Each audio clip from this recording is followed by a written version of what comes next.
예, 오늘의 말씀은요, 남을 판단하는 너는 누구냐? 남을 판단하는 너는 누구냐? 야고보서 4장입니다. 야고보서 4장. 제가요, 말씀을 준비할 때 어떻게 하냐면, 저는 그냥 똑같이 읽습니다. 제가 성경을 읽습니다. 읽다가 어느 구절이 하나님께서 저한테 딱 주시면, 그걸 이렇게 하는 거예요. 그거를 중심으로 이렇게 해서 성경 구절을 만드는데, 이상하게 요즘 주시는 말씀이 제가 제일 찔리는 그런 말씀만 주세요.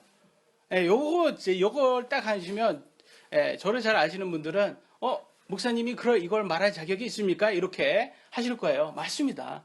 예, 저는 여기에서 자격이 있어서 있는 사람이 아니에요. 하나님의 은혜로 있는 사람입니다. 참 이런 구절을 보면서 참 이 찔리는데 참 왜냐하면 우리가 육신적이어서 남을 판단하는 게 너무 많습니다. 그래서 오늘의 말씀 야고보서 4장을 통해서 하나님께서 우리에게 주실 메시지를 우리가 받을 수 있다고 생각합니다. 한번 보도록 하겠습니다. 본문의 말씀입니다. 야고보서 4장 12절입니다. 같이 읽도록 하겠습니다. 시작.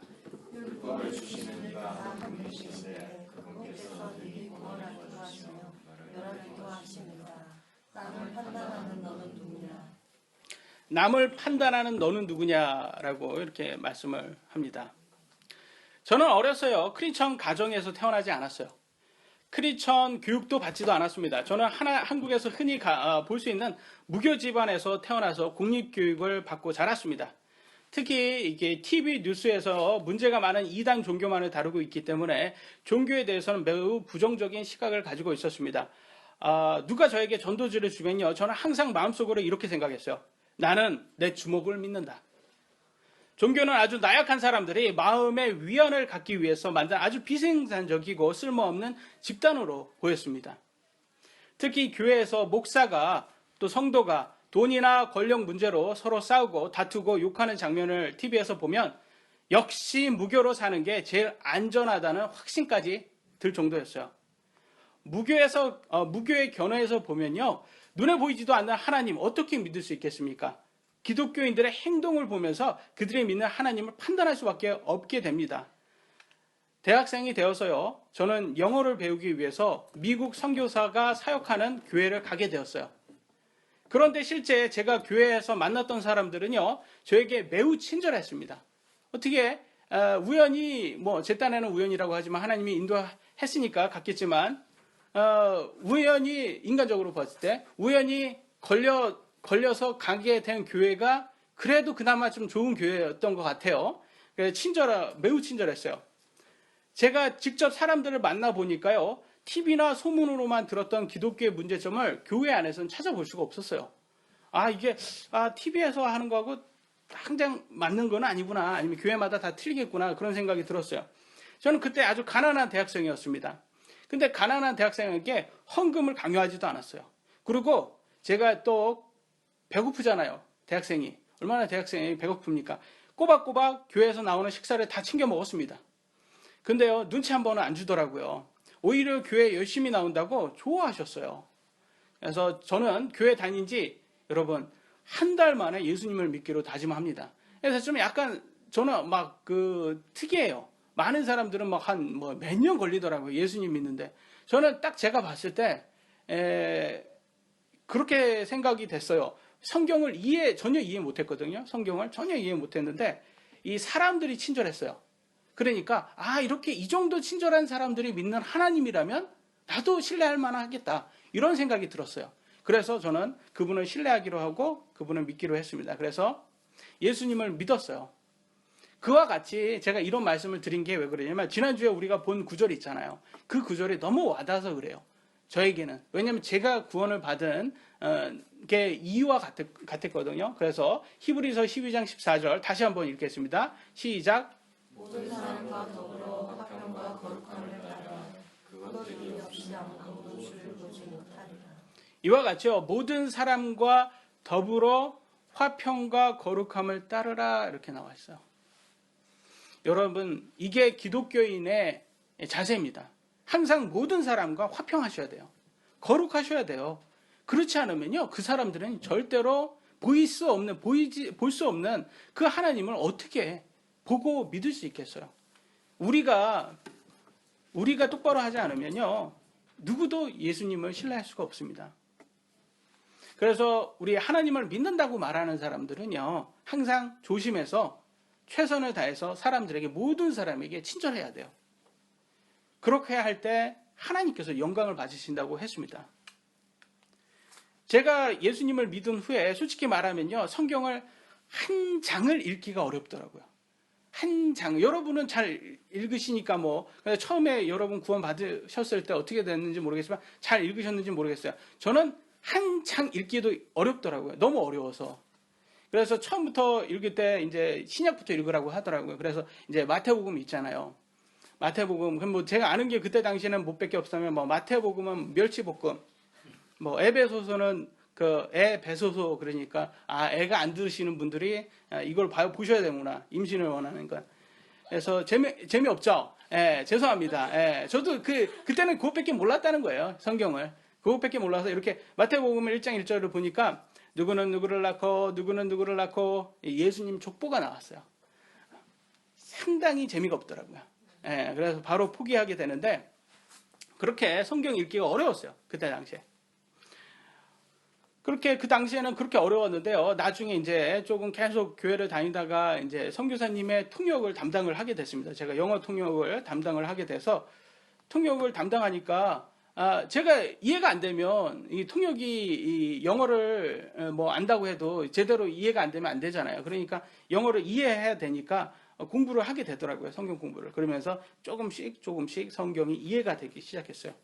그래서 나중에는 이제 하나님의 부름을 받고요. 2006년도에 미국으로 신학교 유학을 가게 됩니다. 신학교에서 참 도움을 많이 받았어요. 신학교니까 여러분 성경적으로 많이 공부할 거 아닙니까? 그래서 많은 도움을 많이 받았는데요. 그것보다도 더 많이 도움을 받은 게 뭐냐면요, 미국 유학 생활로 스트레스를 많이 받았습니다. 여러분 저를 보시면 알겠지만 제가 말이 많습니다. 상당히. 예, 말이 많아요. 그래서 말을 이렇게 안 하면요, 굉장히 우울증이 오잖아요. 말 많은 사람들이요.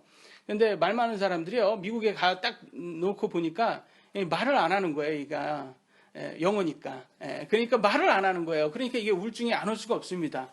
그래가지고, 물론 이렇게 제가 재미있게라고 이렇게 하려고 이렇게 얘기를 하지만, 미국 생활을, 유학 생활을 해보신 분 다 알아요. 제가 무슨 말을 하는지.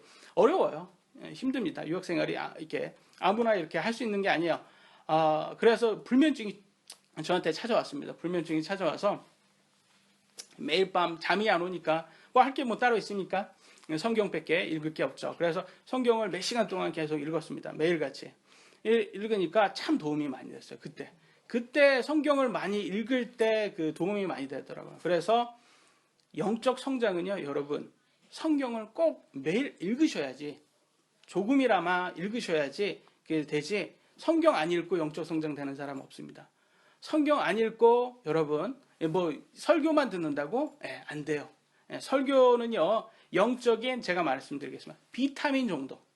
여러분, 내가 좀 아이가 성장해야 되겠다 그러면 비타민만 내리면 한번 먹어봐요. 그러면 다 이렇게 화장실 가서 다 나와요. 비타민은. 음식을 먹어야죠. 음식. 그럼 영적 음식은 뭐예요? 영적 주양식은 성경밖에 없어요. 하나님의 말씀, 성경을 보셔야 돼요. 제가 말씀드리고자 하는 것은요, 성경 하나님 말씀만이 제일 객관적이다. 왜냐하면 설교는요, 목사님마다 굉장히 주관적일 수가 있어요. 그래서 모든 설교는 성경과 꼭 비교해서 보셔야 돼요. 저 목사님이 아주 유명한 목사님이다. 아니면 대형교회 목사님이다. 아주 큰 신학교를 가지고 있는 목사님이다. 이렇게 했다고 우리는 자칫 잘못하면요, 그런 겉모습 타이틀 때문에 목사님의 말씀이 성경 말씀보다 더 위에 둘 때가 있어요. 그러기 때문에 우리는 성경과 항상 비교해 보셔야 됩니다. 그래서 일예로 제가 들었던 설교 중에서 이런 설교를 제가 들었어요. 어떤 목사님이요, 성경을 얘기합니다. 성경을 그대로 인용을 해요. 그리고 결론적으로는 성경이 틀렸다라고 말씀하세요. 한번 보도록 하겠습니다. 마태복음 7장 1절 읽겠습니다. 시작.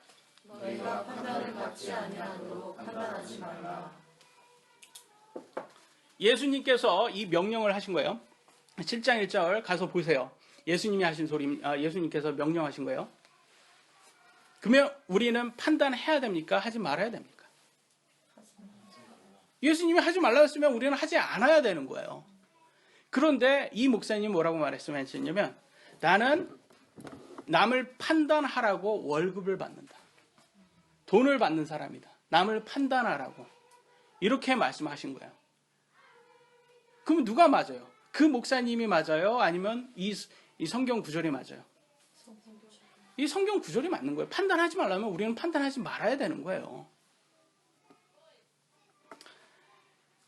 이렇게 남을 판단하라고 월급 받는다 이렇게 말씀하시면서 자신의 행위를 정당화하려고 했어요.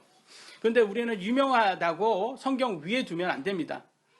예수님께서 판단하지 말라고 했으면 판단하지 말아야 됩니다. 그래서 이 목사님은 결국 어떻게 됐냐? 성경 다음 절처럼 자기가 판단을 평가를 받았습니다. 7장 2절 읽겠습니다. 마태복음 시작.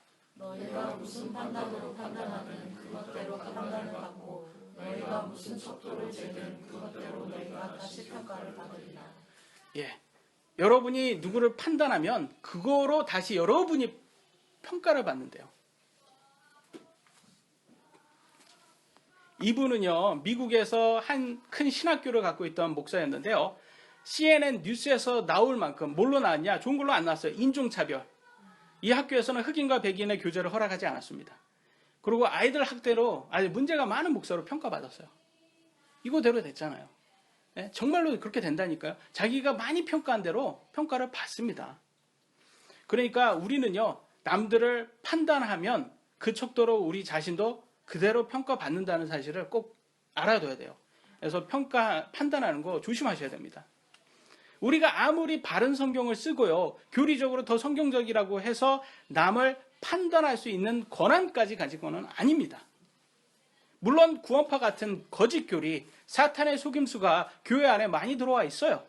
그렇기 때문에 바른 교리를 붙잡는 것은 생명과 같습니다.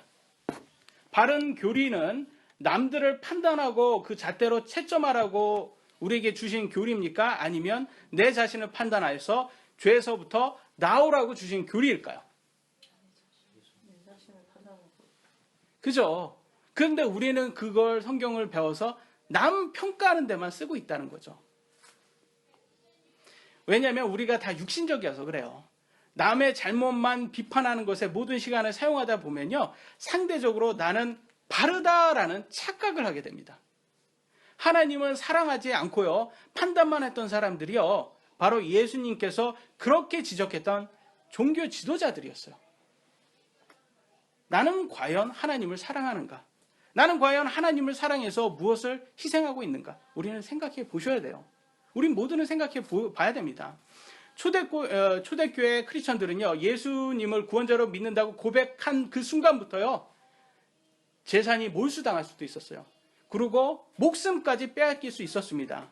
근데 과연 우리들은요, 예수님 믿은 후에 무엇을 손해보았습니까? 그래서 우리는 생각해 봐야 되죠. 여러분이 일주일 동안 과연 몇 시간 하나님을 위해서 사용하고 있습니까? 여러분은 이웃을 내 몸같이 사랑하라는 명령을 지키기 위해 일주일 동안 무엇을 하셨습니까? 아무리 바른 성경을 사용한다 해도요, 하나님을 사랑하기 때문에 그것을 행해야지, 그렇지 않으면 우리는 그 행위를 가지고 우리 자신을 남들보다 더 의롭다고 여기게 됩니다.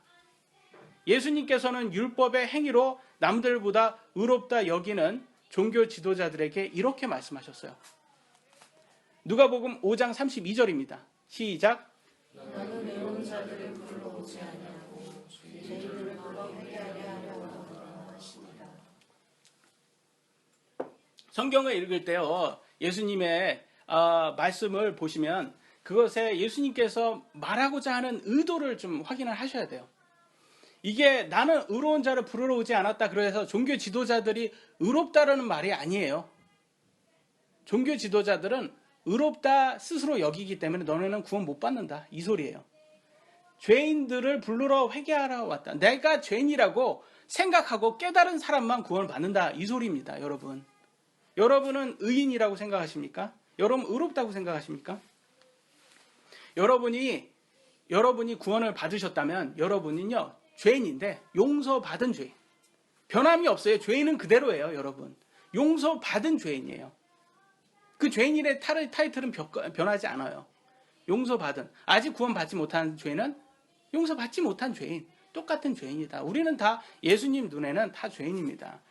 그것에 대해서 용서받았으니까 감사해야죠. 지난주 율법의 행위로는 아무도 천국 갈 수 없다는 것을 배웠어요. 그죠? 우리는 예수님을 믿어 천국에 갈 수 있게 되었습니다. 예수님을 믿는 믿음으로. 근데 왜 다시 율법 행위로 돌아가서 어떤 행위를 한다고 우리 자신을 남들보다 더 의롭게 여깁니까? 우리가 바른 성경을 쓴다고, 11조를 한다고, 이와 같은 어떤 행위를 한다고요, 남들보다 더 의롭다 여길 때 우리는 쉽게 남들을 판단하게 됩니다. 우리의 구원은 그 어떤 행위로도 다 갚을 수 없는 하나님의 은혜예요. 그렇다면 더 말씀 지키며 살아야 함에도 그렇게 살지 못하는 내 자신을 보며 부끄럽고 항상 하나님께 더 죄송스럽지 않겠습니까? 그래서 우리는 남을 판단하지 말고요, 항상 나 자신을 낮추고 하나님 앞에 겸손하셔야 됩니다. 그래서 오늘의 본문의 말씀을 제가 이렇게 말씀한 겁니다. 다시 한번 읽게 보겠습니다. 야고보서 4장 12절 시작. 율법을 주시는 이가 한 분 주시는데 그분께서 능히 구원하기도 하시며 멸하기도 하시느니라. 남을 판단하는 너는 누구냐? 이 남을 판단하는 너는 누구냐, 이 부분을요, 이 고속도로 휴게소 가면 너는 누구냐 이런 트로트가 나와요. 이런 식으로 보시면 안 돼요. 이 구절은요 굉장히 심각한 거예요. 이거는 농담이 아니에요. 보세요. 율법을 주시는 이가 한 분, 누가 주요? 하나님이 주셨죠. 그분께서 능히 구원하기도, 하나님이 구원도 하고요, 멸하기도 한대요. 그분께서 말하는 거예요. 남을 판단은 넌 누구냐? 이거는 뭐냐? 남을 판단하면 내가 너를 멸하게도 할 수 있다라는 그런 뜻을 갖고 있는 거예요. 사탄은요, 여러분 육신을 죽일 수는 있어요. 사탄이. 근데 여러분 혼을 지옥에 데리고 가지 못해요. 하나님만, 오직 하나님께서 여러분 육신도 혼도 멸할 수 있다고 합니다. 그런 분을 두려워하라고 성경은 말하고 있어요. 육신과 혼을 멸할 수 있는 그분이 하나님이라는 거예요. 그러니까 우리는 그 하나님께서 경고하고 있는 이 메시지를 우리는 받아들여야 됩니다. 그래서 남을 판단하는 넌 누구냐? 제 아내를 빼고 저희 가족은요, 새 아이들하고 저 모두 과일을 좋아합니다. 특히 제 큰딸은요, 저를 닮아서 과일 식탐이 있어요. 은근히 과일을 너무 좋아해서 식탐까지 할 정도로. 그래서 과일을 이렇게 딱 하잖아요. 그러면 저희 큰애하고 둘째하고 막 서로 경쟁을 합니다. 막 포크로 막 이렇게. 그러니까 이 경쟁을 하다 보니까 이게 과일을 먹는 건지 쟤네들 삼키는 건지, 이 과일을 좀 이렇게 천천히 먹어서 우아하게, 우리가 없어도 있는 척하면서 이렇게 우아하게 먹어야지 좀 음미도 하고 과일의 맛을 그래야 되는데, 얘네들이 막 그냥 배를 채우려고 먹는 거예요. 물론 제가 능력이 좋아서 과일을 애들 배 채울 만큼 사줬으면 좋겠어요. 근데 미국에서 왔더니 한국의 과일값이 너무 비싼 거예요, 여러분. 미국에서 수박이 5,000원입니다, 여러분. 한국은 수박이 15,000원이에요. 3배로 비싸요, 여러분. 그러니까 이거 너무 자주 못 사 먹겠는 거예요, 이게. 사 먹어도 조금씩 먹어야 되고. 그래서 제가 미국에 있을 때는 이 수박을 그걸 막 사 먹었거든요. 그런데 여기 와서는 못 사 먹겠더라고요, 그렇게. 그래서 제가 제 아내에게 그랬어요. 애들이 너무 경쟁을 하니까 좀 나눠줘라, 각자. 포션을 그냥 각자 1인분씩 이렇게 나눠주면 그냥 자기 거 먹고, 그리고 애들이 서로 경쟁하지 않으니까 천천히 먹지 않겠냐. 나눠주라고 했어요. 그러니까 제 아내가 나눠줬어요. 근데 또 제 아내가, 저는 어른이고 남편이다 보니까 조금 더 줬겠죠, 여러분. 생각을 해보세요. 더 줬겠죠. 근데 제 큰딸이 그걸 쓱 보더니, 아빠는 왜 우리보다 더 많이 먹어? 무슨 공포영화의 한 장면처럼, 그러는 거예요. 불만을 제기하는 거예요. 제가 이 과일을, 제가 곰곰이 생각하니까 이 과일 제 신용카드로 제가 분명히 결제한 거거든요. 아니, 제 큰딸은요, 지 돈을 주고 산 것도 아니고, 얘는 일도 안 하면서 저희 집에서 무료로 숙식 제공을 혜택을 받고 있는 애가 자기 아버지가 과일 좀 더 먹는다고 이렇게 불만을 갖는 거 보니까, 제 아이만 생각나는 게 아니라 저와 저희 어른들의 모습이 생각나는 거예요. 하나님께 감사하지 하지 못하고 너무 당연시하는 우리들의 모습이 계속 떠오르는 거예요. 이게 과연 우리들 모습 아닌가? 하나님께서 이렇게 많은 것을 허락해 주셨는데 이거요 1세기 그런 교회 사람들한테는 갖지 못했던 이런 거예요. 우리가 지금 누리고 있는 것들이 이거 왕도 못 누렸던 이런 건데 지금 이렇게 편하게 우리가 이렇게 신앙생활을 하는데도 불구하고 우리는 당연시 여기고 있습니다. 하나님께서 값없이 구원을 시켜주셨는데도 불구하고요. 우리는 당연히 구원을 받을 짓 한 것처럼 의롭게 여기고 있습니다. 우리는 지옥 가야 마땅한 사람인데 예수님께서 우리를 대신해서 십자가에 다 죽어주시고 구원을 다 이루셨는데 이제 와서는 우리가 행위로 구원 받은 것처럼 다른 사람들을 판단하고 스스로 의롭다 여깁니다. 우리들의 이런 모습을 하나님 보실 때 얼마나 악해 보일까요, 여러분? 예수님께서요, 다른 비유로 말씀해 주신 게 있는데요. 그걸 보면 우리가 더 잘 알 수 있습니다. 회개 보고 받은 왕의 비유예요. 회개 보고 받은 왕의 비유를 보면요. 이 비유로서 예수님께서 왕을 얘기합니다. 어떤 왕이 있었어요? 왕이 있었는데 10,000달란트 빚진 종이 있었답니다. 여러분, 이 10,000달란트가 가치가 얼마나인지 여러분 모르시죠? 이걸 딱 보니까 말도 안 되는 금액이에요. 이게 뭐냐면 평균 노동자가 15만 년 동안 벌 수 있는 액수. 여러분 15년 얘기하는 거 아니에요. 15만 년.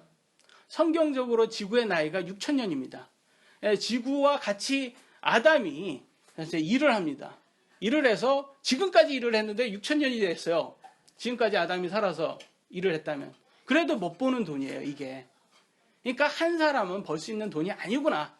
알 수 있겠죠, 우리가. 근데 이 친구는 어떻게 해서 그런 큰 빚을 졌는지 저는 이해도 안 돼요. 근데요, 이 친구가 그렇게 빚을 져서 이제 목숨으로 내놔야 되죠. 자기 목숨만, 이제 가족들 목숨까지 다 내놔야 되는 상황입니다.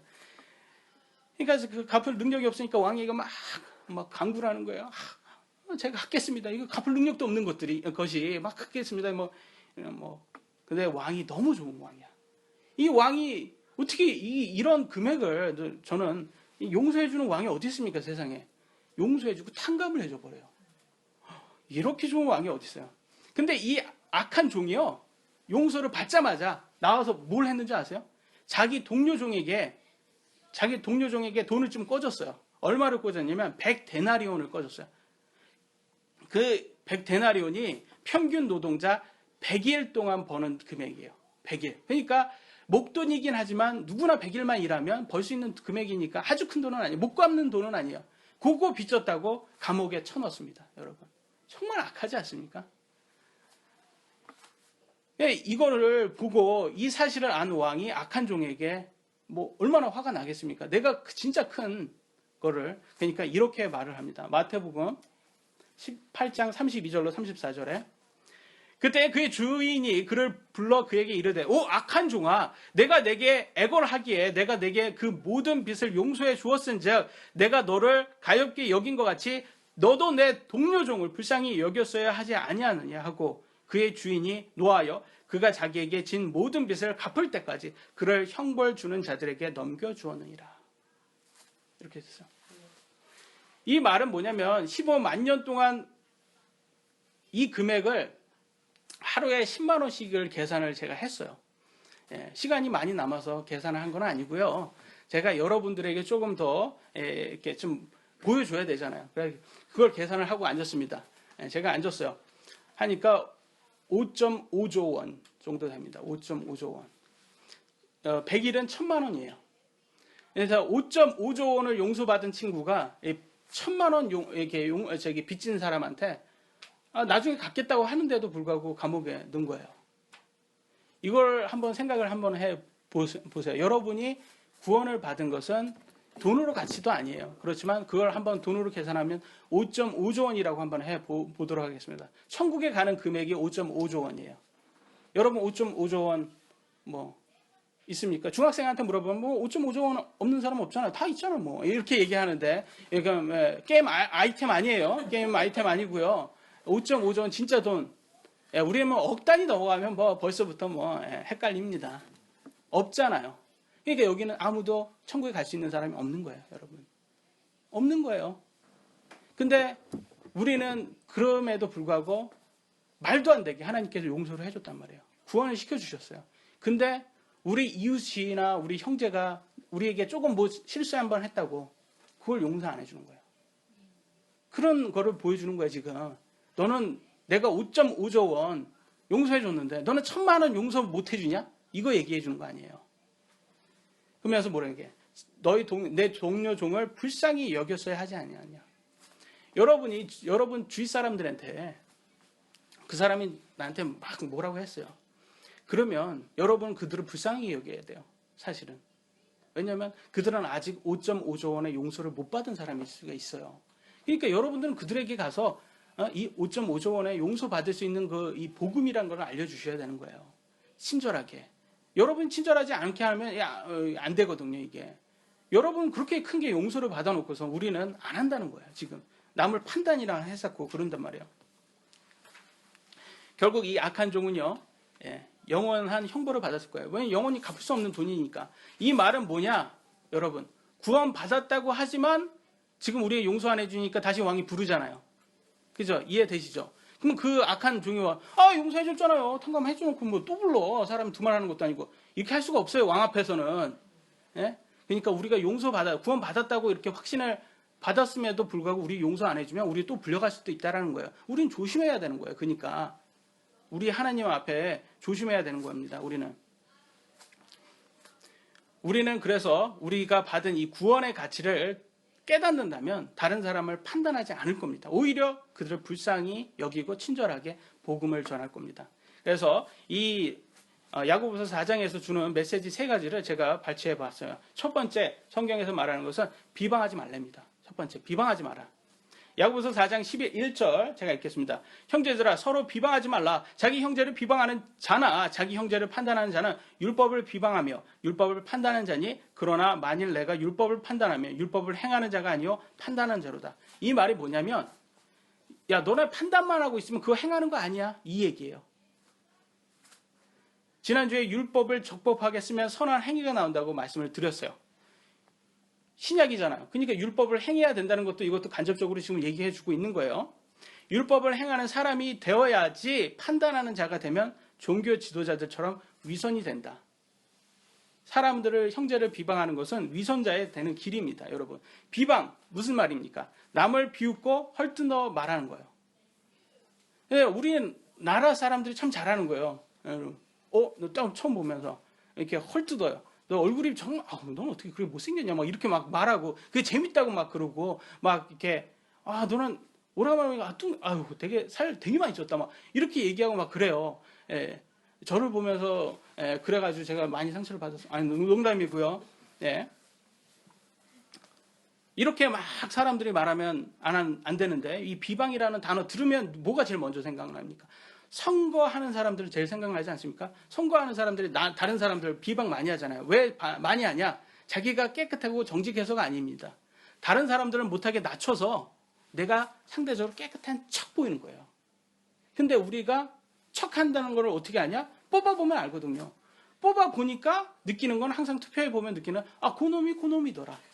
그죠? 그놈이더라. 요거예요. 뽑아보면 항상 느끼는 거. 여러분, 많은 분들이요, 새로운 대통령을 막 이렇게 기대하고 있어요. 물론 좋은 대통령이 나오면 좋겠지만 정치에는 희망이 없습니다. 오직 예수님 안에 희망이 있어요. 우리는 예수님 안에 희망을 놓아야 됩니다. 그렇지만 투표는 꼭 하셔야 됩니다. 비방이란 단어는요, 영어 성경에는 speak not evil 이렇게 나왔어요. speak not evil. 악하게 말하지 말라. 악하게 말하지 말라 그랬어요. 여러분이 예수님을 믿는다면요, 여러분이 육신이 저절로 영적인 것이 나오지 않아요. 여러분 예수님 믿는다고 딱 한 순간부터 여러분 몸이 나는 이제부터 자동적으로 남을 악하게 말하지 않게 됐습니다, 뭐 이렇게 안 해요. 이렇게 제가 목사 돼 보니까 알더라고요. 목사 돼도 뭐 똑같아요. 항상 남을 이렇게 판단하면 이렇게 판단하게 되고 막 계속 그렇게 되더라고요. 그러니까 우리는 억제해야 돼요. 그래서 사도 바울은 뭐래요? 자꾸 자제해라, 절제해라, 너네 지체를 죽여라. 그 말이 뭐냐? 자동으로 된다. 니네 육신은 자동으로 비방해. 그러니까 그거 하지 마. 이거예요. 우리가 노력하라는 거예요. 그래서 야고보도 그러잖아요. 비방하지 마라. 이 말에 여러분 비방 저절로 하게 되니까 이게 비방하지 말라는 거지. 저절로 예수님 믿는다고 하면 비방이 저절로 안 된다면 왜 이런 말을 하겠습니까? 노력해야 된다는 거예요. 교회 안에 왜 다툼이 많은지 아십니까? 오늘날? 교회 안에 지식적으로 성경을 아는 사람이 너무 많아요. 지식적으로는 너무 많아 아는데 하나님의 말씀에 실천하는 사람이 없어서 그래요. 순종하는 사람이 없어서 그래요. 여러분 지식적으로 많이 아는 거 이건 다 많이 압니다. 정치인들 보세요. 그들의 공약을 한번 쫙 보세요. 야, 우리나라 금방 좋아지겠어요. 공약만 보면 너무 좋아지겠어요. 근데 딱 이상하게 당선만 되면 왜 공약이 없어지는 줄 모르겠어요. 공약 실천이라는 것은 없어져요. 우리도 그래요. 마찬가지예요. 예수님 믿는다고 딱 하는 순간 지식적으로는 되게 알아요. 성경적으로 어떻게 살아야 다 알아요. 다 목사예요. 다 많이 아는데 과연 목사부터 시작해서 실천하는 사람이 저를 포함해서 실천하는 사람은 없다. 그래서 우리가 실천하지 않는 게 가장 큰 문제입니다. 근데 우리가 실천을 못하니까 우리를 의롭게 내세우고 싶잖아요. 그러니까 남을 비방하는 거예요. 남을 이렇게 낮춰서 내가 상대적으로 우위에 있는 척 이렇게 보여주려고 하는 겁니다. 깨끗한 척. 여러분 아까 그랬죠? 제가 죄인인지 아닌지 여러분 생각하셔야 된다. 우리는 다 모두 죄인이다. 여러분 나는 죄인 아닌데? 라고 생각하시는 분은 이 구절을 한번 보셔야 돼요. 야고보서 4장 4절에 이렇게 나왔습니다. 제가 읽겠습니다. 너희 간음하는 남자들과 간음하는 여자들아 세상과 친구가 되는 것이 하나님과 원수되는 것인 줄 너희가 알지 못하느냐. 그러므로 누구든지 세상의 친구가 되고자 하는 자는 하나님의 원수가 되느니라. 여러분 생각 웃기죠? 이게 굉장히 충격적인 말이에요. 왜냐하면 여러분한테 지금 간음하는 남자나 여자라고 지금 얘기하는 거예요. 이게 왜? 우리가 하루 동안 사용하는 시간을 보면 하나님보다 세상의 것들을 더 좋아하지 않습니까? 솔직히 말해서 그러잖아요. 우리 자신을 한번 보자고요. 솔직히 말해서. 그래서 예수님께서 그러는 거예요. 세상 더 좋아하는 너네들 세상과 지금 간음하고 있는 거야. 이 얘기하는 거예요 지금. 그러니까 우리가 더 세상을 좋아하는 것은 내 혼이 아니라 이 육이에요. 육체입니다. 여러분. 그래서 사도 바울도 막 고뇌하잖아요. 나는 지금 막 하나님의 것을 원하고 싶은데 내 육체는 막 세상을 너무 사랑하는 거예요. 이게 힘든 거예요. 우리가. 그래서 힘든 거예요. 그래서 우리를 예수님께서는 간음한다. 두 주인을 섬기고 있다. 이렇게 지금 혼내고 있습니다. 그럼에도 불구하고 다른 사람보다 지금 의롭다. 자신을 높일 수 있겠습니까? 정말 의로우신 분은요. 항상 회개하고요. 다른 사람 섬기기에 바빠요. 여러분. 저희 교회는요, 모이는 사람들이 많지 않잖아요. 그래서 예배 후에 또 교제가 별로 없다 보니까 이 비방할 시간이 없어요. 비방을 하고 싶어도 할 시간이 없어요. 그래서 이게 좋은 건지 나쁜 건지 모르겠지만 역시 뭐 그런 게 없습니다. 근데 이 보통 교회에서는요, 이렇게 교제 많은 데는 이 비방 사역을 담당하시는 분들이 따로 있어요. 비방 사역 담당자가 따로 있습니다. 시간 좀 여유가 있으신 분이에요. 이분들이 보통. 한번 보도록 하겠습니다. 데살로니가 후서 3장 11절로 12절에 나와 있습니다. 우리가 들으니 너희 가운데 질서 없이 걸으며 전혀 일하지 아니하고 참견하기만 좋아하는 자들이 더러 있다 하는도다. 이제 그러한 자들에게 우리 주 예수 그리스도를 힘입어 우리가 명령하며 권면하노니 그들은 조용히 일하고 자기 빵을 먹을지니라. 야, 너네들 일하는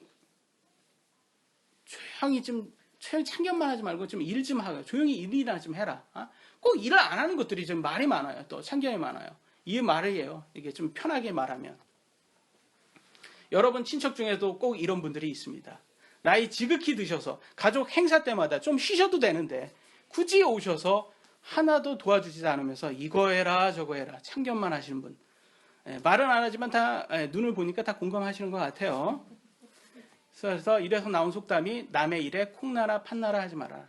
이게 오늘날 우리나라는 제사를 많이 지내니까 우리나라의 제사에서 나오는 속담인 것 같아요. 그 제사할 때는 막 이렇게 뭐 놔야 되잖아요. 그러니까 뭐 콩이나 팥은 놓지 않지만 뭐 이걸 놔라 저거 놔라 이렇게 하는 어르신들이 있다.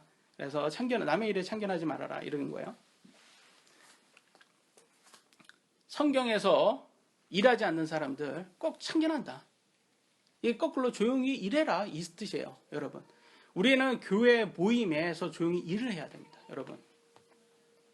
제가 예전에 섬겼던 서울에 있었던 교회에서 있었던 일인데요. 어떤 분이요, 몇 번 교회 오신 다음에 목사님 설교 CD로 받고 싶다고 했는데 이 교회는 그거 안 주냐고 불만을 좀 제기했어요. 그러니까 한 형제님께서 우리 교회에 그걸 담당하시는 분이 지금 없다고, 형제님께서 좀 담당 좀 해달라고, 이 CD를 좀 복사 여러 장을 좀 해달라고 그랬더니 갑자기 이분이 조용해지시더라고요. 자기한테 해달라고 하니까 조용한 거예요. 이분은 교회에서 섬김을 받으려고 온 거예요. 나는 섬김을 받으려고 온 거예요. 일하고 싶은 마음이 전혀 없었던 거죠. 그러니까 이 일을 해달라고 하니까 바로 꼬리를 내리죠. 우리는 여러분 이곳에 한자리에 모인 게 섬김을 받는 게 아니라 섬기려 해야 돼요. 우리를 섬기는 사람이 높은 사람이라고 했고, 예수님께서는 그 하늘에서 높은 사람이라고 높이 된다고 했어요. 우리는 섬겨야 됩니다. 저희 모임은 가정예배라 여러분 보시기 부족한 게 너무 많아요. 그러면 여기에서 불만 제기하지 마시고 여러분이 그걸 섬겨주시면 됩니다. 왜냐하면 우리는 그걸 못 봐요. 사람들은 남이 볼 수 있는 것은 본인도 못 보는 게 있어요. 근데 그것을 이렇게 막 지적하고 판단하는 것보다 여러분이 좀 같이 도와주시면 그게 우리 이 양산의 지역사회에 복음을 전할 수 있는 길이라고 생각을 합니다. 그리고 여러분이 그렇게 하시면, 교회 모임에 일을 하시면 예수님의 몸을 세워주시고, 그래서 하나님을 위해서 섬기면 하나님께서 합당한 보상을 주신다고 약속을 했습니다. 두 번째 말씀은 스스로 겸손하랍니다. 야고보서 4장 10절 읽겠습니다. 시작.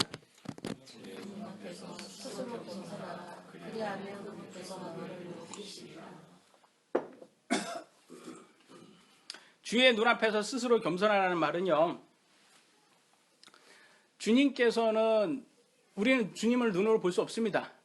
그래서 주님께서는 우리 형제를 사랑하고 형제를 섬기라고 한 거예요. 이 뜻이요. 그러면 너는 나를 섬긴 거다, 이렇게 말씀하셨어요. 결과적으로는 형제 섬김이에요.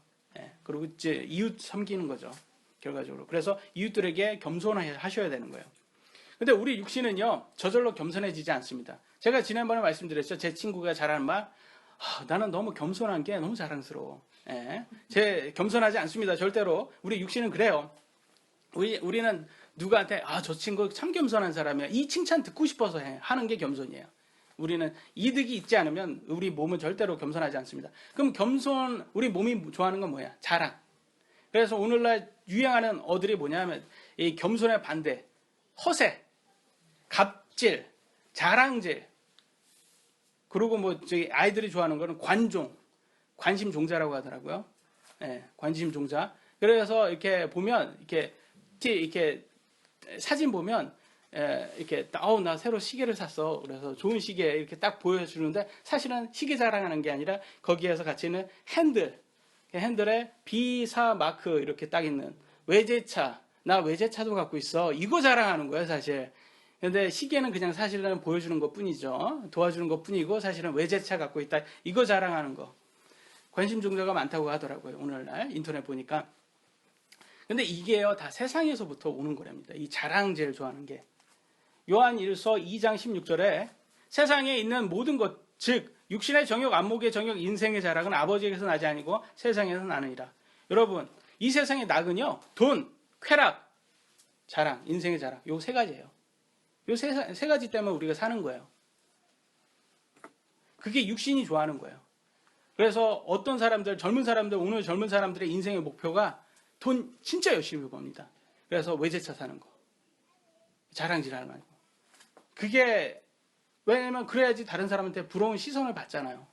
그게 그래서 저는 좀 인생의 자랑만 포기하면 그렇게 죽을 둥 살 둥 일할 필요 없다라는 것을 여러분 좀 말씀드리고 싶어요. 좀 적게 벌면요, 적게 쓰면 돼요. 능력이 없으면요, 능력 좀 부족한데 살면 돼요. 왜 아이들은 다 좋은 대학을 가야 됩니까? 부모는 서울대 못 가놓고선 왜 자꾸 아이들한테 서울대 가라는 건 도저히 이해가 안 돼요. 여기에서는 아멘 안 나오는 거 보니까 좀 찔리신 것 같아요. 취업생들은 대기업이나 공무원에 대하되고 중년들은 야근과 스트레스로 과로사까지 지금 위기가 많대요. 근데 이유가 뭐냐면 다 돈 많이 벌어서 부자 되려는 거.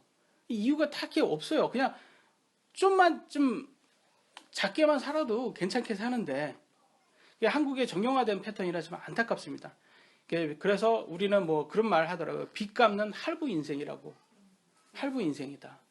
그래서 집을 샀으면 이거 내 집 아니야. 은행 거야. 이렇게. 그래서 우리가 자꾸 다른 사람들하고 비교하면 시기 질투심 때문에 겸손하기가 힘들어요. 왜냐하면 그러잖아요. 우리는 부러워하면 지는 거야.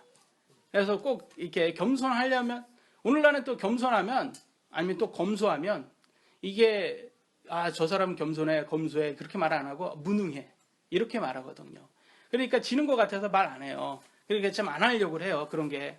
그러니까 옆에 사람하고 비교하면 겸손하기가 어려운 거예요. 우리는. 누구하고 비교해야 되겠어요? 창조자 하나님하고 비교하셔야 돼요. 창조자 하나님하고 비교하면 내 자신이 너무 작아 보입니다. 창조자 하나님은 세 번째 하늘에 계시대요. 우주 바깥에. 우주 바깥은 시간이 없습니다.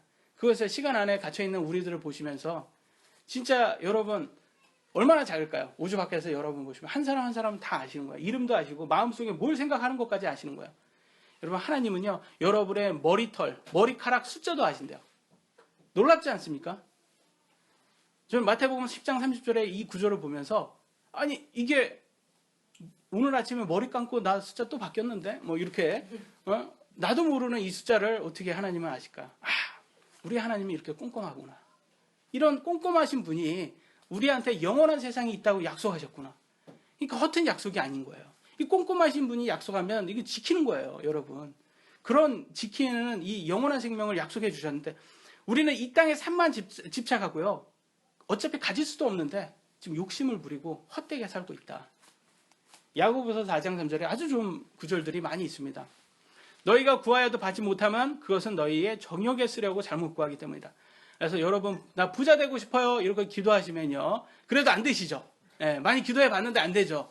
나 로또 좀 당첨되고 싶어요. 우리 형은 저한테 맨날 그걸 좀 기도 좀 해달라 하는데 그거 해도 안 돼요. 여러분 안 된 기도 왜 합니까? 그래서는 그거 해도 안 돼 형. 뭐 그렇게 얘기를 해줘요. 제가.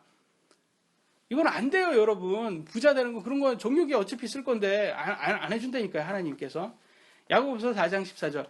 내일 있을 일을 너희가 알지 못하는 도다. 너희 생명이 무엇이냐? 그것은 거기서 잠시 나타났다가 그 뒤에 사라져버리는 수증기이다. 우리의 70년, 80년의 삶은요, 수증기와 같답니다.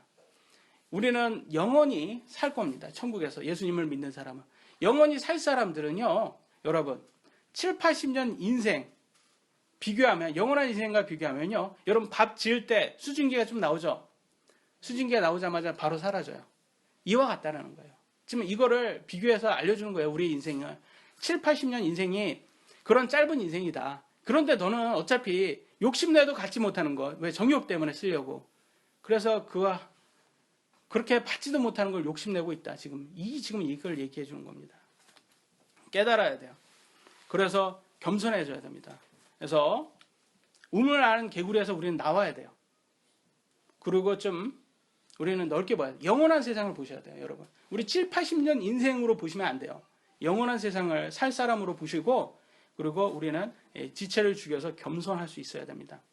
여러분 이마트 가보시면 그 앞에서 일하시는 분들이 인사를 하시더라고요.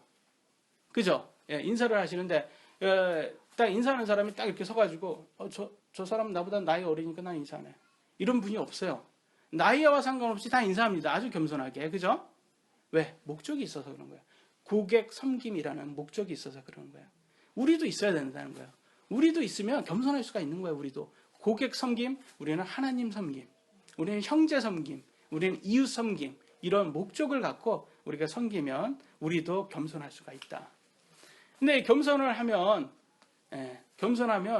이걸 하지 않는데 우리는 자꾸 이걸 많이 해요. 우리 육신은 실족을 많이 합니다. 그래서 실족하지 말자. 마지막에 있어요. 죄송합니다. 야고보서 3장 2절에 또 좋은 구절이 있습니다. 우리가 다 많은 것에서 실족하니 만일 어떤 사람이 말에서 실족하지 아니하면 바로 그 사람은 완전한 사람이요 능히 온몸을 제어하는 사람이라. 이렇게 되어 있어요. 여러분 실족이란 게 마음 상하는 거잖아요. 좀 정확히 알려면 삐지는 거. 우리 한국 사람 잘 삐지잖아요. 저는 이것 때문에 굉장히 힘들어요. 왜냐면 한국에 왔더니 이렇게 삐지는 게 너무 이렇게 강하다 보니까 말을 참 조심해야 돼서 고민이 많습니다. 그래서 저도요, 이 말씀을 깨닫기 전에는 사람들의 말에 참 쉽게 마음이 상했습니다. 그런데 이 땅에서의 삶이 전부가 아니고 영원한 삶이 있고 그곳에서 우리를 판단하실 분이 하나님이라는 것을 알고 사람의 평가가 덜 신경이 쓰이더라고요. 그래서 그게 이제 바로 제 생각이 아니라 사실은 사도 바울이 이렇게 얘기했어요. 고린도전서 4장 3절로 4절에 사도 바울이 한 소리입니다. 빨간 것만 보겠습니다. 사람의 판단으로 판단을 받는 것이 내게는 매우 작은 일. 사람들이 나 어떻게 판단하든 난 그거 중요한 거 아니야. 왜? 오직 나를 판단하는 분은 주신이라. 하나님께 평가받는 게 중요하다 이거예요. 그러니까 여러분은 어떻게 사셔야 돼요? 남한테 평가받는 거가 중요한 게 아니라 다른 사람이 나를 이상하게 평가했어도 그거에 대해 너무 실족할 필요가 없는 거예요. 나는 하나님 말씀에 준수했어. 지켰어. 그러면 괜찮은 거예요, 여러분. 사람의 말에 너무 이렇게 신경 쓰지 마시기 바랍니다. 저희 이제 한국에 제가 돌아와서 저희 친척 중에서 교감 선생님이 계세요. 먼 친척 중에 교감 선생님이 계시는데 저를 뭐 하냐고 저한테 묻더라고요. 뭐 요즘 뭐해? 그러니까 제가 저희 집에서 가정 예배를 하고 있습니다. 제가 그랬더니 굉장히 한심하게 저를 이렇게 딱 보는 거예요. 미국 유학까지 갔다 와서 대형 교회 부목사 정도는 해야지 안 되겠냐라는 눈빛을 저한테 비치는 것 같았어요. 근데 저는 기분이 나쁜 것보다 오히려 그분이 더 걱정이 됐고 안타까웠어요. 왜냐하면 여러분 일반 선생님에서 교감 선생님까지 되는 게 그게 쉬운 일이 아니거든요. 그런데 거기까지 되기 위해서 얼마나 그분이 노력을 했냐. 왜? 인생의 자랑 때문에. 요거 하나 때문에 이거를 하기 위해서 되게 오래 힘든 게 한 거예요. 그래서 자기가 올라왔으니까 나는 인생의 자랑이 됐으니까 다 모든 사람들이 다 낮아 보일 수는 있을 거예요. 그렇지만 그것까지 그 과정, 그걸 제가 생각해 보더니 그러니까 참 힘들게 사셨겠구나. 그런 생각이 들었어요.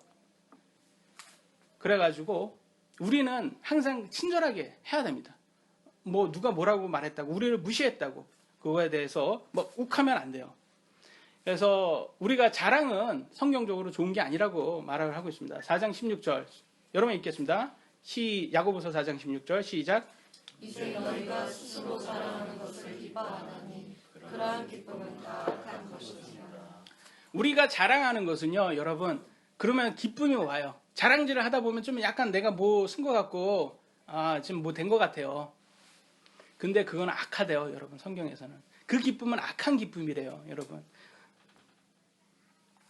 우리는 이렇게 누가 딱 나를 무시하면 우리가 딱 하는 게 뭐 있어요? 바로 우리 육신에 오는 게 안갚음. 바로 돌아서서 내가 저 인간을 저걸 어떻게 해주면 안갚음을 할까만 그거예요. 그래서 기사 보니까 보복운전이 그렇게 심각하답니다. 오늘 우리나라. 그러니까 뭐 나한테 뭐 이렇게 했다고 막 가가지고 막 안갚음을 하는 거예요. 그러니까 여러분 운전은 인격입니다. 절대 크리스천은 보복운전을 하면 안 돼요. 드라마 봐도 여러분 보복, 복수 이거 없으면 스토리 전개가 안 되더라고요. 그런데 크리스찬은요 보복이 여러분의 덕목이 아닙니다. 원수는 누가 갚는다고 했어요?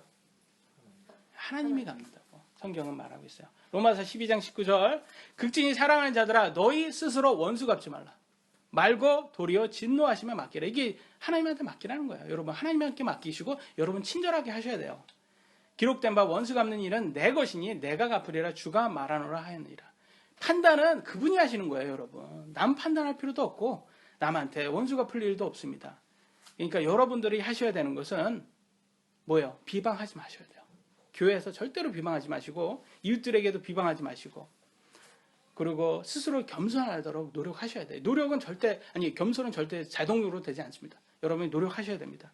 그리고 쉽게 실족하지 않도록 또 노력하셔야 돼요. 이 실족이 육신은 누가 나 무시하면 막 이렇게 돼요. 그러니까 우리가 다 불완전해서 항상 실수가 많은 사람들입니다. 그러니까 서로 조심하시고요. 항상 섬기는 마음으로 존중하셔야 돼요. 그리고 하나님께 우리 그렇게 열심히 우리가 한다면 하나님께 우리의 믿음을 입증하는 사람이 될 수 있습니다. 그래서 여기 있는 분들은요, 그분의 말씀에 지켜서 꼭 입증하시는 분이 되시기를 원합니다. 기도하시겠습니다.